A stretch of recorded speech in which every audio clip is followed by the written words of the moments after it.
For myself and staff and the leaders, scary game because of the way they shoot the basketball. We watched at Rutgers, we watched the Purdue game, and they played some flawless basketball, shooting threes and really guarding and making life difficult. Chris does a great job. And you knew in the second half, because of his leadership, you knew they would make a run, you knew they would come back and cut it to single digits. And you got to fight that as we develop and mature and gain these valuable experiences. You got to be able to punch back when they go on their runs, and I felt like we did that. Lamar Stevens, to give the ball up, he wants to shoot that, to stop the run, to give it up to Miles Dredd, to me was a huge play in the game. And I think Miles is playing with incredible confidence right now, and the team overall is playing with incredible confidence. I thought we had 2 good practices, and we came out and did what we had to do.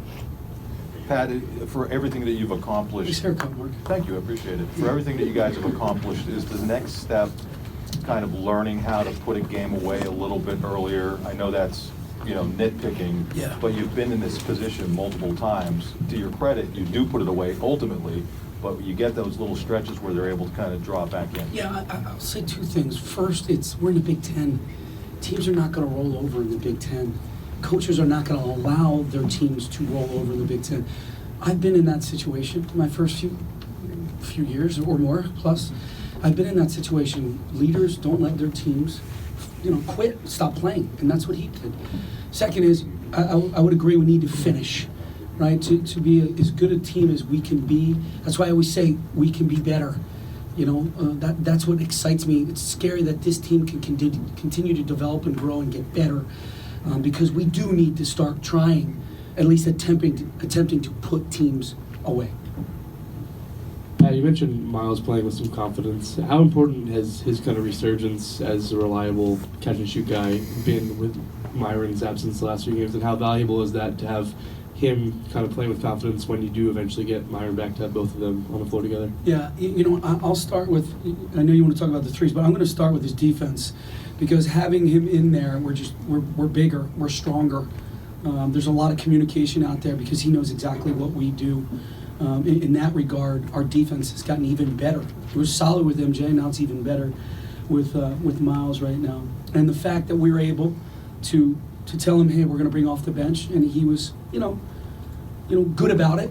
Nobody wants to be pulled out of the starting lineup, but I give him a lot of credit for what he's doing. He didn't sulk. He didn't complain. He just kept doing his job, and now you're seeing some of the fruits of that labor. You have ultimately bigger fish to fry, but to get to 20 wins, to get to 10 wins in the conference, these are accomplishments in their own right. How do you let these guys and yourself kind of enjoy where you are in this process without getting too caught up in a moment that ultimately is not the end goal?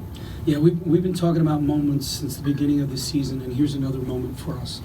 I wanted them to enjoy this with their families for the next few hours, but also sleep is very important right now, and staying healthy. We had a lot of guys sick. MJ wasn't the only one sick, and we had some guys playing, with some colds, some sniffles, things of that nature. So, you got to sacrifice right now. You can celebrate after the season. Right now, we're trying to do something special, something that Penn State hasn't seen before. Pat, over. With Jamari, it's been known his impact on the game defensively and what he does in guarding the other team's point guard. But how can you assess, in his 3rd season, how he's been able to run the point, especially in recent games with Myron not out there and, hitting 3 3-pointers today for the first time in his career, coming up with 6 assists, like his total impact on the game? Yeah, his impact for me is defensively. He has guarded some of the best point guards in the entire country, and he has held his own. And he's in the gym all the time. So it was only a matter of time before the ball started going through the hoop. And again, we're very confident in Jamari. I never tell Jamari not to shoot, he just tries to take good ones. And when he takes good ones, he's got a better chance of making them. I thought he took really, really good ones tonight. And then his pace and tempo for our offense. We really wanted to push, we really wanted to play with speed. We wanted, teams to try to catch up to us. And that's him. That's him getting us organized and setting the table for everybody. Pat, you called a timeout less than 4 minutes into the game. What were you seeing that you didn't like, and what changed from that point forward? Yeah, it was really about us defensively. we've been hanging our hat on defending and rebounding. Our stats over this 8-game win streak has been really terrific. Field goal percentage, 3-point field goal percentage, and rebounding has been fantastic. And I didn't see that. I didn't see that tenacity. I didn't see the stances. I didn't hear the communication because defensively, first half, they're in front of us. So I'm listening and trying to hear everything. And I felt like we didn't get any stops. And we were just going back and forth, score. And I don't want to play that way. So a little timeout just to remind them what our identity is. I know we're scoring the ball at a high clip right now, but our identity is defending and rebounding. And make sure we do that. So just a quick reminder, and I thought we did a really nice job from the 13-minute mark on. When you called that timeout, I don't know if you noticed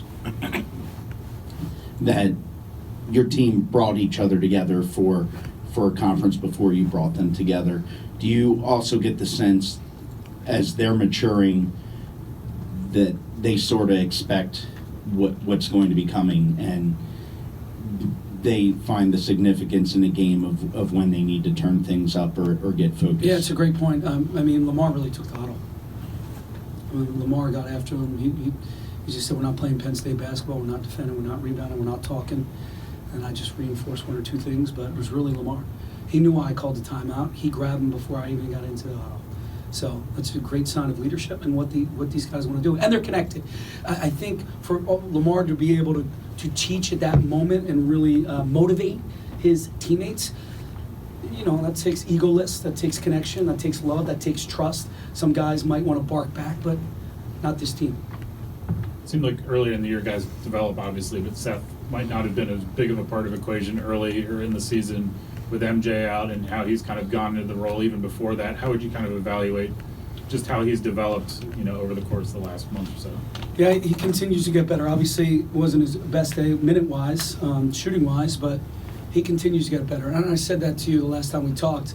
If I threw him in the fire in November, who knows where he'd be right now? Because freshmen, there is a wall. It's an imaginary wall. There is a wall.